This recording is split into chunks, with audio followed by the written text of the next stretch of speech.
The main argument for government is also the main argument against government. Now, this video is not to say that there is no role for civil government, but I do believe that for the last at least 5 centuries, 500 years, our nation-state model of government has a serious inconsistency, an internal contradiction that is, if not resolved, has to be self-refuting. It amounts to a logical fallacy called circular reasoning or question begging. And circular reasoning or question begging is a logical fallacy showing that an argument is either misstated or self-refuting if the positions in it are held as stated. And question begging works like this. It basically assumes what it intends to prove. And you can't do that logically. You can't assume something in order to prove it consistently on the basis of vicious circular reasoning. So, circular reasoning in trying to assume what it's trying to prove shows itself to be self-refuting. Now, what do I mean when I say the main argument for government? And when I say government here, I don't mean just general civil governance. I mean the nation state, which is the common model for government that's pervaded, I won't say worldwide, but nearly worldwide for the last 500 years or so. Starting kind of, if you track it from Thomas Hobbes, starting in the 1600s. And it's really not that complicated, what I'm going to talk about. If you ask most people, you ask them a loaded question, meaning it has an assumption built into the question, why is government necessary? Or if you didn't have government, what would happen? Most people point out, if you ask that question, they point to the movie The Purge. And built into this is a correct, what I believe to be a correct premise. If you ask people why is government necessary, they'll usually argue that without it, there would be a state of quote unquote anarchy. Anarchy simply just means without a ruler. And so they argue there would be a state of anarchy and things would be chaotic, terrible, worse than they are. That may or may not be true, but that is what most people believe. And there are some reasons to understand that to be the case. But here is the problem. People look at human nature. They look at what they experience in the world. They look at one another. And while humans are not as bad as they could be, they recognize that they have potential. Now, potential can be positive or negative. Potential can mean we do good things or mean we can do bad things or both, or it may not be clear, or we could think we're doing good things and there get mixed results, all sorts of things. But there's potential. And the main argument for human government, why is government necessary? That, well, without it, humans would do bad things to one another. And that statement is true. Humans can and do bad things to one another. The presupposition of that is the built-in assumption, the first premise, which I believe to be true, that humans err and have potential for ethical corruption. Okay, humans err and have potential for ethical corruption, meaning we are fallible, we make mistakes, we make errors in judgment, in our thinking, in our estimation, in our evaluation of reality, we make all kinds of mistakes. And it's not that we always make mistakes, but that we are always liable to mistakes. So it's like we always think we're right, but we know, if we're wise, that we're not always right, and that all other human beings aren't always right either. This human error, or the old statement, to err is human, has ramifications and consequences that are very serious for human government, because these errors and mistakes pervade all human experience, such that there are going to be errors and mistakes at every level of human experience. But I don't want to get ahead of myself. In addition to error, humans err, and they have the potential, and I would say very much the reality, of ethical corruption. That we as human beings are not perfectly consistent in our ethics.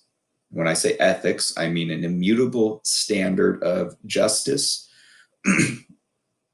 carefully defined, or a standard of right and wrong. Sometimes our moral judgment can be clouded by self-interest, by lack of information, by corruption, or by evil. We'll just generally put that term out there.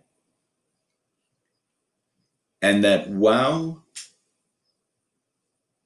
we may not be as evil as we could be by any means, and we may do many good things, ethically, there's always the temptation to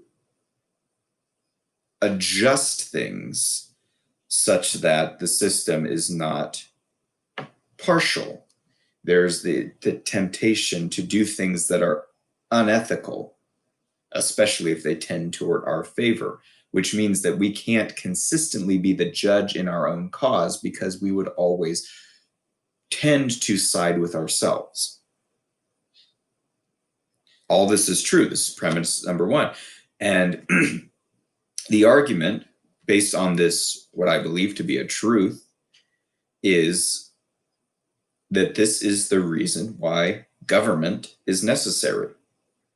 That you need government, that you need a system of external control in order to mitigate this situation of humanity. Now that makes sense on a surface level. It has surface validity. And it's even expressed in a famous quote in Federalist 51. James Madison famously said, "If men were angels, no government would be necessary." Meaning, if men had a nature that was free from error and corruption, they would not need external controls to limit them.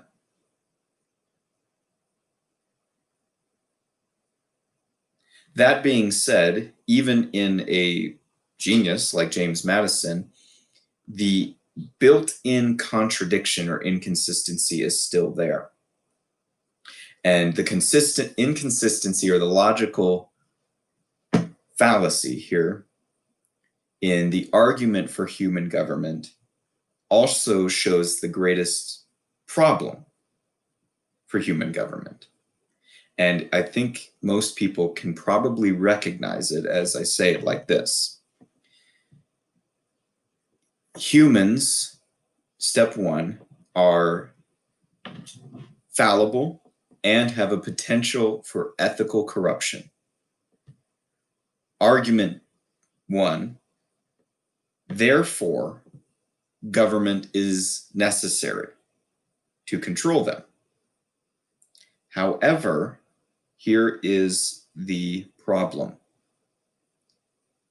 And I think this is a fatal flaw in our thinking about government, which I don't think it eliminates the case for civil government. I think it should cause us, however, to think differently about our ideas of the role of government and what we expect out of government, and the question we ask about the necessity of human government in a civil area. But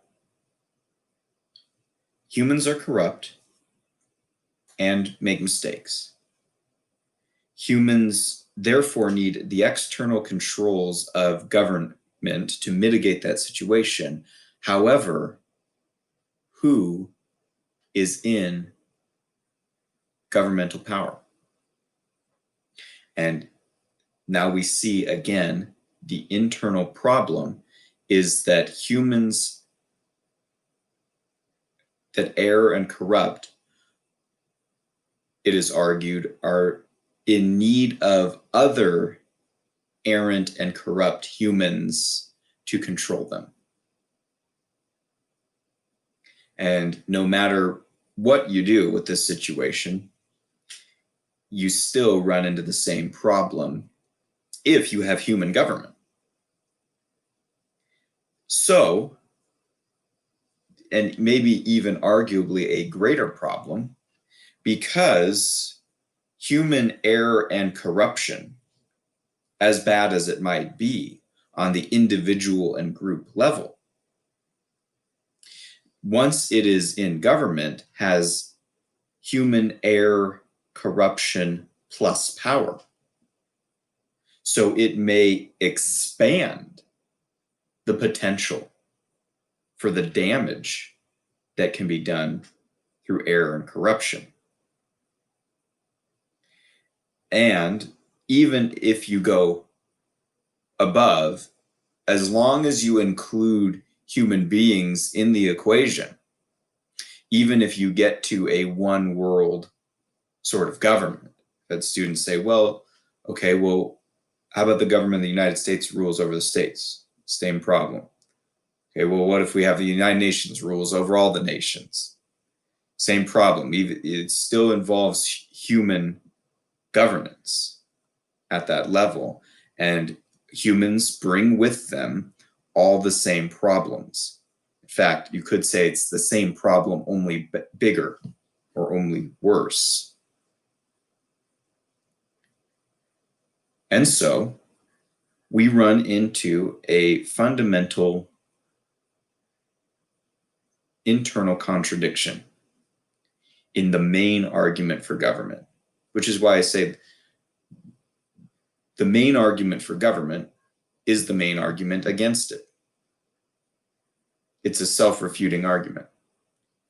Now, this doesn't eliminate civil government, but the paradigm for the main argument for government is self-contradictory. And it ought to challenge us to have a view of civil government that avoids this inconsistency. Now, what exactly is that view? Well, that's for us to think about. How could we have a civil government that avoids the weaknesses, or at least works in such a way with the weaknesses of the fact that it includes humans that have all the same problems ethically and in terms of fallibility as any other group of human beings?